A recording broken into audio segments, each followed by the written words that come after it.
Alright, a quick movie vlog for Alien 3. On my channel I just put up 2 reviews of Alien and Aliens as part of the Epic Film Challenge 2. And obviously Alien 3 isn't in the book 1001 Movies You Must See Before You Die. Rightfully so, I think. Though already in the comments for Aliens, the review that me and Connie did, people have been saying that they like Alien 3 better, which is interesting. So we're going to check out the special edition cut on the Blu-ray, which I've never done before. I was so excited when that DVD set came out in 2003. That was like my holy grail. I watched everything, but I didn't quite get around to the special edition cut of Alien 3, which was an assembly cut, basically, put together by the guys behind the DVD itself, because David Fincher, who originally directed Alien 3, kind of disowned the film in a way. He stepped away from it. He declined to take part and to kind of edit what his version would have been like, because he didn't get on well with the studio system on his first movie, Alien 3. He had mainly been a music video director. And I highly recommend you check out the documentary on the Blu-ray set, Wreckage and Rage, The Making of Alien 3, because it's a fascinating insight into a film which had a lot of turbulence behind it during the making of. You can even see David Fincher on set looking pretty annoyed and pissed off about certain things. And just the general, you know, how many ideas they went through to bring this franchise back from the second film. And in my opinion, I think, you know, if you just left it at Aliens, what a legacy that would have left behind. And now it's kind of like, oh, and the third and fourth one, you know. But for the Blu-ray, they cleaned up the special edition version, because when they put the DVD out, they couldn't afford to kind of like master everything, because some of the audio was like kind of bad on-set audio, and so there was even some subtitles on the DVD. I think I skimmed through it when it first came out, but they got some of the actors back, like Lance Henriksen, who plays Bishop, to redo the lines, I think in 2009, 2010, for the Blu-ray. So looking forward to seeing it, just in general, but also that it's more refined and polished than the DVD version. So here we go, let's check it out and just give some quick, you know, thoughts without really reviewing the whole film.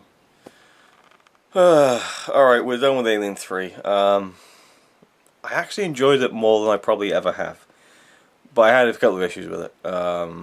What do you think? Just very brief, enjoyed it, not enjoyed it, you know?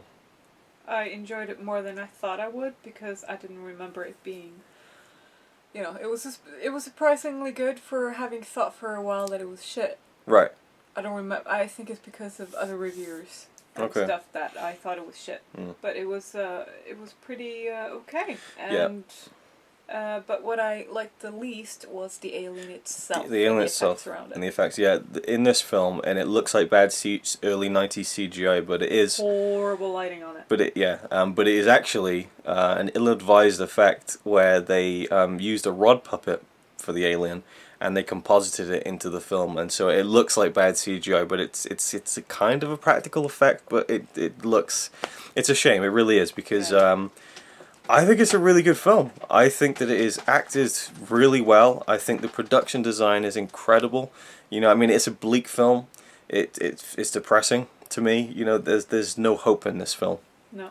But I like that. I like that it fits in. I mean, you know, again, it feels like a final chapter. It does, and I think that it wraps itself up perfectly. But I still like to imagine the franchise and Ripley's story ending with the second film.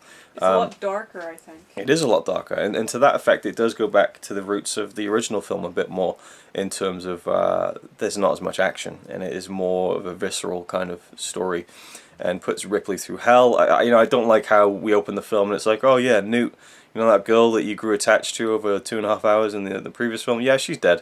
We'll just open her chest up here, and, you know, I get the idea of putting Ripley through hell, and again, check out the documentary on the Blu-ray, because there's a whole featurette of this guy telling his vision of the film, which was going to get made about this wooden planet that it was going to be on, and there was going to be monks and things. I mean, there's so many ideas that they had, and I feel like there's far too many cooks in the kitchen with this film.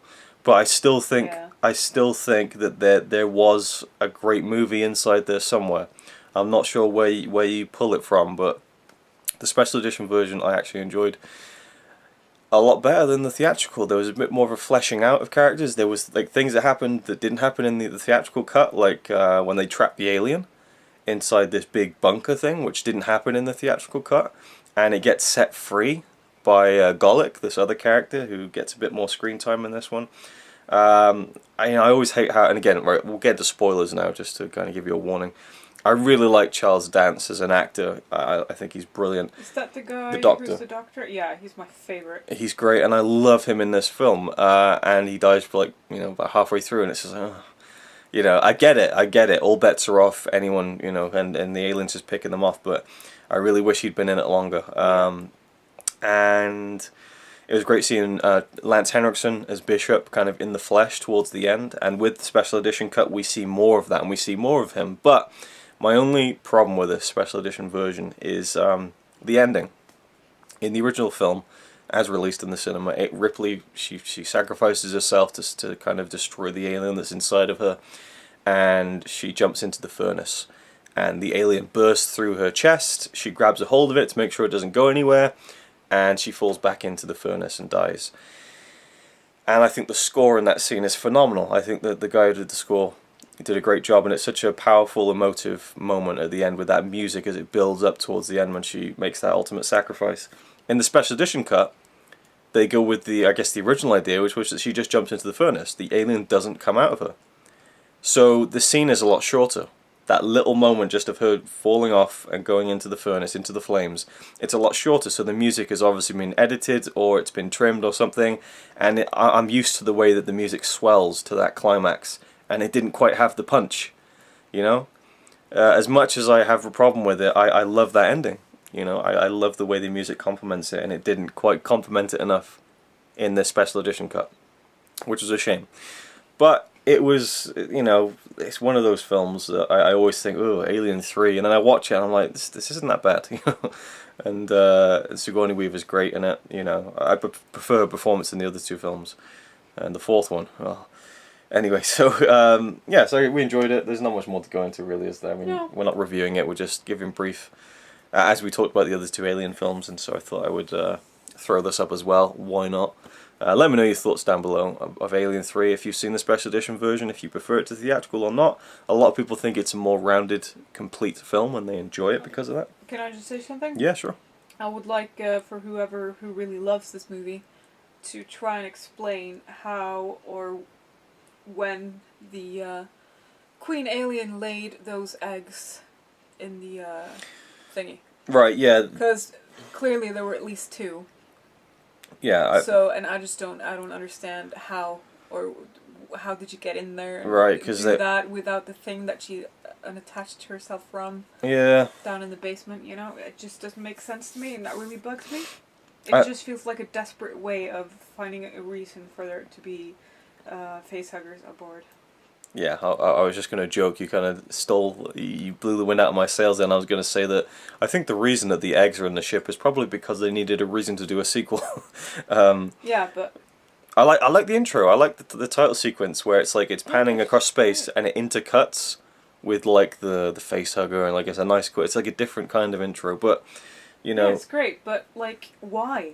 But why? How? Yeah, how? I mean, you just got to assume that but then again, where would... You've got to assume that the alien somehow managed to pick up the thing that she was laying the eggs with down in the basement before she attached herself to the spaceship that went up to the main spaceship. No. Eggs, and then she killed Bishop and died. No, you're just going way too much. I think I think what happened was at the end of Aliens, when Ripley is fighting the Queen Alien, she's like, "Get away from her, you bitch!" The Queen Alien was like, "Oh shit," and kind of shat itself, and an egg popped out, rolled down into the cupboard in the corner, and then there we go. Deleted scene for you. So yeah, thank you for watching. We'll see you in the next one. I am called King Computer.